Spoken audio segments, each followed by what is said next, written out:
Have you ever heard of the Harvard Happiness Study? This study was conducted in 1938 and followed over 700 participants throughout their lifespan. The study aimed to look at what behaviors led people to be the happiest and the healthiest. The study findings found that connection with family, friends, and social connection with others was the number one cause of overall happiness and health. Do you want to learn more about that, guys? Keep listening to this week's episode of the Holistic Travel Therapy Podcast. Welcome back. My name is Courtney, occupational therapist. And I'm John Wilson, doctor of physical therapy. Thank you so much for tuning back in to the Holistic Travel Therapy Podcast and listening into this week's episode. This week's episode is going to not necessarily talk so much about happiness, but more or less the social connection aspect of not only that Harvard happiness study, but so many other studies and different researches on overall connection, and then maybe also the unfortunate, some of the negative impacts of isolation. I think a lot of people can resonate with that, considering the most recent pandemic when we had to socially isolate and be away from our family and friends. And though we're not comparing what we're going through to the pandemic by what any means, but I think we've kind of figured a little bit of that when it comes to being travel therapists. It's amazing getting to see the world and getting to do all these incredible things. However, we are kind of lacking a little bit in that social connection with specifically our friends and our family from home. We were in Ohio and we were so lucky to be by John's family and some of his friends growing up. And then when we went to Arizona, I don't think we necessarily realized like what it was like to really not have that. And then moving here to Colorado, we've been surrounded by some of my friends and some of John's family, and we were like, wow, we can notice a change. So that's why we wanted to bring you this amazing episode packed with tons of information. Definitely. And Courtney and I have been kind of in that health realm, kind of looking at longevity. We've both worked with patients over the last 10 years or so that are, in the geriatric population that are older. And, we've always kind of been interested in longevity and health and how somebody who's 90 years old can be happy and healthy and still have their brain and still have their physical function compared to someone who's 56 years old or 60 years old and they don't. They're losing their mind, they're losing their physical abilities. So we were kind of like obviously very interested in that, both in work and outside of work, or just in everyday life. So we've kind of done a little bit of research. We watched Blue Zones on Netflix. Highly recommend watching that. Blue Zones are basically 5 different zones in the world that have an extremely high rate of longevity and health with longevity. So people living to be over 100, a ton of triple digit people who still have their brain, still have their physical health. And what they said in the Blue Zones were obviously diet, exercise, all that stuff that we always talk about. But the number one thing in every single Blue Zone was that social connection, that feel of community, that charity, giving back. I feel like every Blue Zone had people in the community helping each other, doing charity, not just trying to make a buck. They're doing it for free. They're doing it for that community and that aspect of being a part of something. And honestly, that was just crazy to hear for me because I thought that the diet would probably be number one, hydration, stuff like that. But actually social connection was the number one. Right. Yes. I think that, as John mentioned, each Blue Zone individually had their own level of social connection. I think a big trend that we don't see as common here in the United States as in other countries is families living with each other for very long periods of time and kind of getting that really tight-knit social connection. So they're having dinner together every night. They are waking up and seeing each other daily. A lot of times in the United States, you may live quite far away from your family and friends. And if you aren't actively making that effort to stay connected with them, you do lose a little bit of that benefit. And it's tough for sure. Yeah, it's very, very tough. So I think that one of the biggest things is just finding a little bit of that social connection, whether it is friends or family, wherever you are. Loneliness has been associated with so many negative health attributes. It can bring anxiety, it can bring depression. It's been shown to increase blood pressure and increase your risk of all-cause death. I mean, it's just so unfortunate, I think, that sometimes people think that, like, oh, I have to go through this alone, right? Like, even if it's not a hard, you're not going through hard aspects of life, but you're just kind of like, I need to grind, I need to be in my work. This is what's going to bring me happiness. We're finding that that's not exactly what's bringing happiness. It's having that sense of community and having that sense of social connection that is so important. I think that something that's so amazing about community and social connection is the ability to, laugh and feel enjoyment. And I think that that is a big thing, right? Making sure that you're surrounding yourself by individuals who have similar, mindsets as you. I think, as Jon has mentioned in other podcasts, that you are more likely to be overweight if the individuals you hang out with are overweight, right?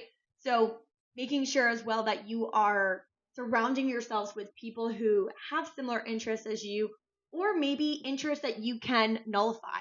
One study showed that individuals who partook in bad habits, such as smoking and drinking, still had a longer lifespan if they had stronger social connections than those that didn't.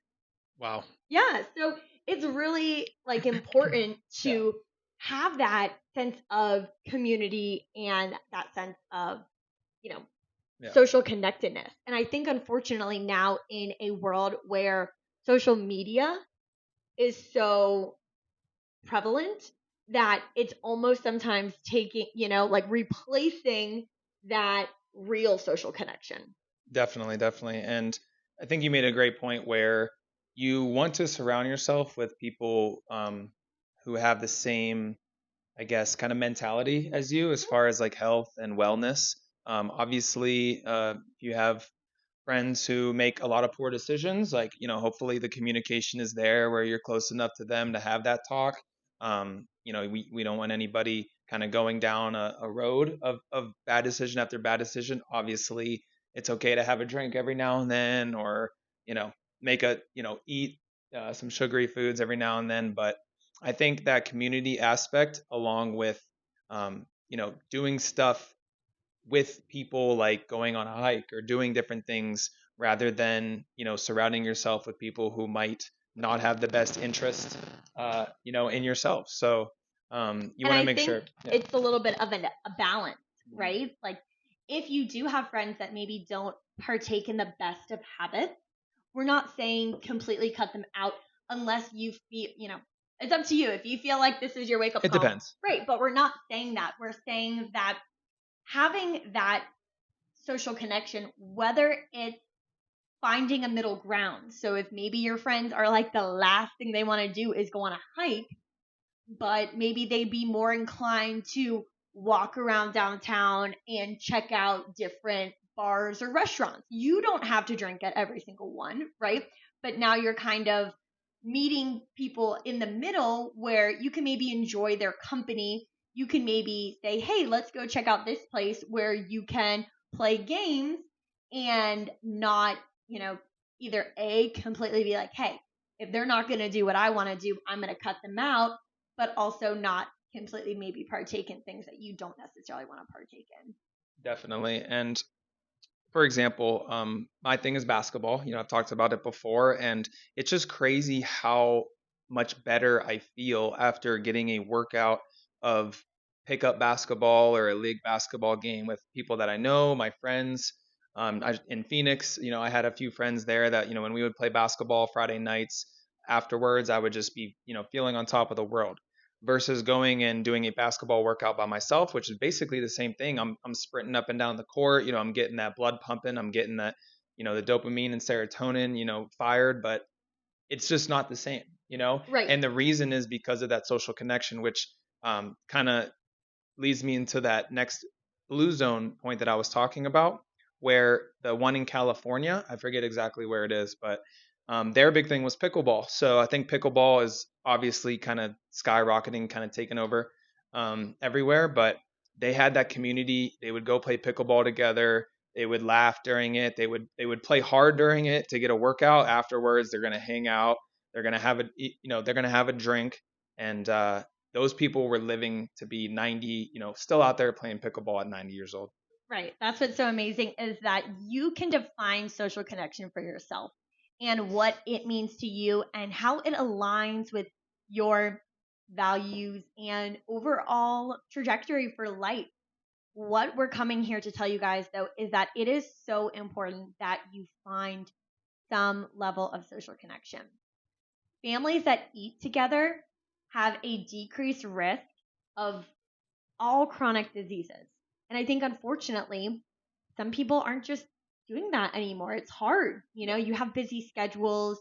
You are always on the go. Someone's playing sports. There's something on the TV that someone wants to watch. And it's kind of hectic. But if you can make the time to sit down with your family and have those family dinners or even, breakfast, lunch, it could be meals throughout the weekend. Yeah. It is creating that, social bond. It's letting you talk. I think that that's a big thing too, is if you don't have that level of social connection, you keep everything inside. And yeah, it's, one thing to come home and always talk to your spouse or your significant other about what's going on throughout the day. But sometimes you just need to talk about the good, talk about the bad with everyone and let others, maybe including your children and your parents, know that it's okay to have a little bit of off days and it's going to balance out with good days. I know something that my family would always do, as cliche as it sounds, is tell me something good that happened today. Getting it out there, discussing it, and maybe if you can't think of anything, but you hear someone else, it's like, okay, like similar things have happened to me or can happen to me as long as I am keeping that in the forefront of my mind. I know, sorry, we're still dealing with a little technical difficulty. Yeah, the Colorado microphones don't work as well as the Phoenix ones. But yeah, that family dinner aspect is an amazing point because there is study after study after study that shows that family dinner together, with each other, less levels of depression, less levels of anxiety, increased, happiness throughout the family. And that's something that I, completely foreign to me. Growing up, we never really did family dinners. I was kind of always just on my own, eating whatever. But then, Thanksgiving and Christmas and stuff like that, we would do a family dinner. Or we would, go to my grandmother's and have lunch or dinner there, and just how fun that was, to kind of eat and just hang out and be able to talk to your family and your friends and your cousins and stuff like that. And to be able to do that, even if it's just a couple times a week, obviously nowadays you probably won't be able to do, 7 days a week with everybody in your family, but right, yeah, if you're able to do just a couple days a week, it really, helps so much. Yes, I think that even if you can do it once a week, you might be able to see how easy it is to do it once a week. You could implement it a few extra times throughout the week. So that's kind of the big family picture, right? And we talked about that as well as social connection within the community. Another study I found talked about social connection among peers. So we kind of touched on, that adolescent age group in our social media episode last week. And this study found that adolescents who had better connection with not only their peers, but also their teachers had higher grades as well as lower BMI. So BMI is body mass index. So it's kind of relative to your height and weight. It's a little bit of like an outdated version of obesity. However, it's still good to keep in mind, right? You want to have a certain level of weight for your height. And that was really interesting to me that, taking it from the school context directly related it to overall health. I think that sometimes when you are connecting with others and you're doing things, you might tend to have those healthier habits. So especially when you're younger, it might be playing a sport, right? And maybe, doing different activities. I know that we used to always play in the neighborhood or play different manhunts and, all those different activities. And it kept us from maybe just sitting inside by ourselves. Maybe by sitting inside by yourself, it leads to, unhealthy eating habits with eating junk food and things like that. So everything's really interconnected. Yeah. And I think that that's what's so amazing about social connection is that, as I mentioned before already, you can define it for yourself and you can see where you want to bring more social connection into your life and in what aspects of your life. Yeah, I love that. And I just want to kind of finish with a quick story as somebody that I do know. It's an older fellow going through some health problems, about 4 years ago now. He was really, struggling health-wise, high blood pressure, just everything that you said, really unhealthy, just having a lot of pain and just in and out of the hospital, not doing well. And then basically over the next, 6 months, year or so, he had grandchildren, right? So, and the grandchildren basically made him and go over there and kind of help with the grandchildren. And honestly, I've seen such a huge difference in just the way that he is mentally and physically, definitely not having as many health issues. So these things, not only are we seeing them in the studies that are published, I'm seeing it, firsthand with that. So definitely, powerful stuff. If you're feeling down, if you're feeling kind of lonely, reach out to somebody, reach out to a family member, reach out to a friend, reach out to us. We're here. We're here. Obviously, like Courtney said earlier, being away is tough, but social media, we kind of, in our last episode kind of talked about the negatives of it, but it does bring so many positives as far as like FaceTime, text, social media, as be able to talk to people and still have that social connection when you're not super close together. Right, exactly. So we are always trying to find that balance in life, right? Whether it is using some things like social media in a positive way, right? That can bring positive benefits to your health and your overall levels of happiness, your levels of enjoyment, and finding ways in which you can be connected with individuals in your own community, whether it's through sports, through group exercise, through, just talking with people at work. You spend more time with the people you work with than your significant other because, you're sleeping. Most of the time you're sleeping, but it's so important to kind of find whether it's one or two things that you can relate to another individual and make that connection and make that bond. So we really appreciate you guys tuning in to this week's episode. It just is like a tiny glimpse of every benefit of social connection and social interaction, from increased mental health, decreased anxiety, decreased depression. We didn't even talk too much about the increased immune response you get from not only being surrounded by other individuals, building up a little bit of that immune system, but also the processes within your body, as you get that better sense of social connection. We also think about lower BMIs, better eating patterns, healthier movement. It's all so amazing. So thank you guys so much for tuning in.